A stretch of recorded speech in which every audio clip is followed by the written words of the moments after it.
So, ayan, ulam for today. Magigisa tayo ng ginisang upo. Upo. Ayan, iginisa na natin yung bawang, sibuyas at yung ating giniling. Sunod na natin yung ating upo. Ayan. Titimplahan lang natin siya ng patis at saka paminta. Talo-talo na yan, guys. Ibining marikit. Yan, patis. Nailagay na natin yung paminta. Ayan, guys. Kain tayo, guys. Ayan. Hatiin natin siya para mamayang gabi. O para bukas ng tanghali. Parang tinatamad din ako kumain mamayang gabi. No dinner tayo. Ilang araw na tayo no dinner. Ayan. Kain. Let's eat. So, ayan guys. Kain tayo. Ayan guys. Ay mag-aalas 2 na ng hapon. So, breakfast natin to at saka tanghalian. Dala na merienda.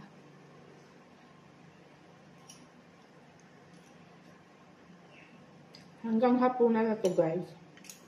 Ilang araw na akong hindi naghahapunan. Kaya siguro hindi ako makatulog sa gabi kasi gutom. Kumakalam-kalam yung sikmura pagdating ng gabi. Kaso ayaw ko naman kumain guys. Ng gabi.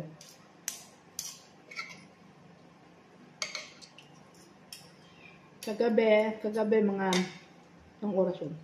Hindi na pala gabi, madaling araw, alauna. Umauna ako sadyang gutom na ako. Nakita ko yung honey date. Yun yung kinain ko isang piraso. Yun. Hindi pa rin nakatulog. Nabot na ako ng alas 6 ng umaga. Mulat pa rin. Siguro nakaidlip ako mga alas 7 na ng umaga. Tapos nagising na naman ako ng alas 9. Tapos naidlip ulit. Tapos wala na. Yun na yun. Mulat na. Ayan. Tapos ngayon parang tayo kakain ng ating agahan at tanghalian. Ay mag-aalas 2 na.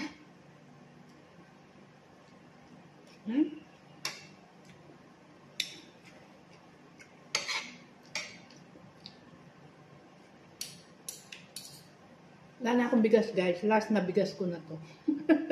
Matagal pa uwi si amo. Wala na akong bigas.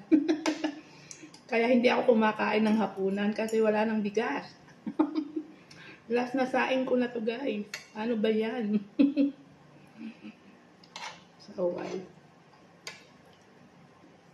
kain tayo guys.